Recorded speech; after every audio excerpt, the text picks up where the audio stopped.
اس میں ایک کوسچن ہے جو میرے ذہن میں بہت عرصے سے تھا، اس کا کہ جواب اب مجھے سوچا ہے۔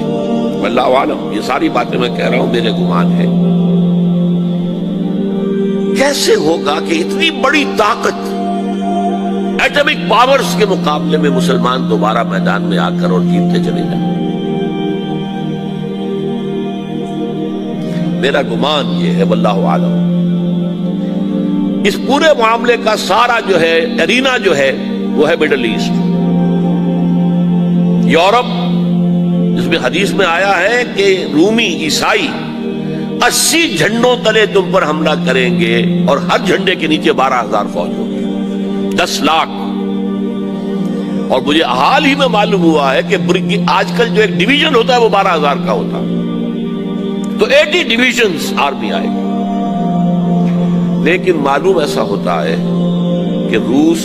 چائنا، جاپان اور میرے خیال میں انڈیا بھی یہ نیوٹرل رہیں گے، نمٹ لو آپس میں۔ تو ابراہیمی قوموں کا جھگڑا ہے نا کہ فلسطین کس کا ہے، مسلمان کہتے ہیں ہمارا ہے، یہودی کہتے ہیں ہمارا، عیسائی کہتے ہیں ہمارا، تو نمٹ لو، سیٹل یور سکورز۔ لیکن کوئی ویپنز آف ماس ڈسٹرکشن استعمال نہ ہو، اگر وہ ہوئے تو پھر ہم میدان میں آ جائیں گے۔ میرا گمان یہ ہے کہ ویپنز آف ماس ڈسٹرکشن استعمال نہیں کر سکیں گی مغربی طاقت، اور پھر جنگ کے اندر مسلمانوں کے ساتھ جیتنا ان کے لیے ممکن نہیں ہے۔ جن کو موت عزیز ہے،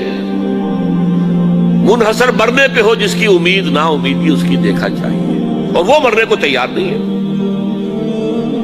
وہ تو 40,000 فٹ کی بلندی سے ڈیزی کٹر پھینک سکتے ہیں، نیچے نہیں آئیں گے۔ اور جب نیچے کچھ اترے تھے تو جو حشر کیا تھا، جو بات کہی تھی رمزفیلڈ نے، ویری ٹینیشیس فائٹرز،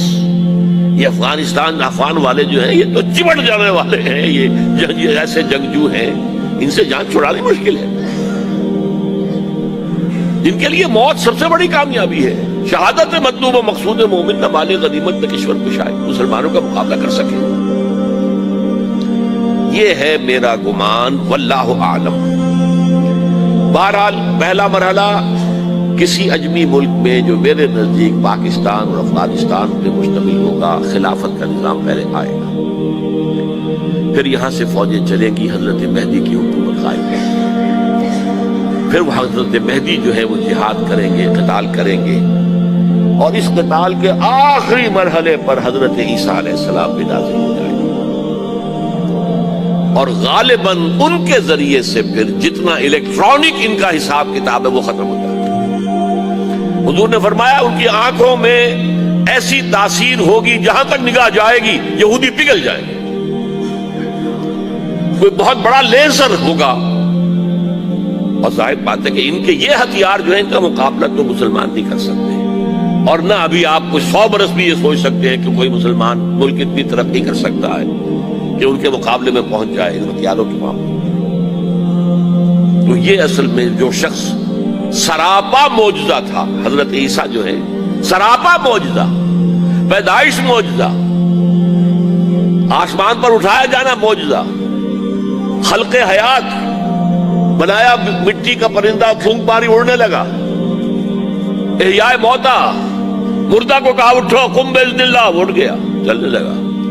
مادر زاد اندھے کے آنکھ پر ہاتھ پھیری اور اس کو آنکھیں اللہ نے دے دی۔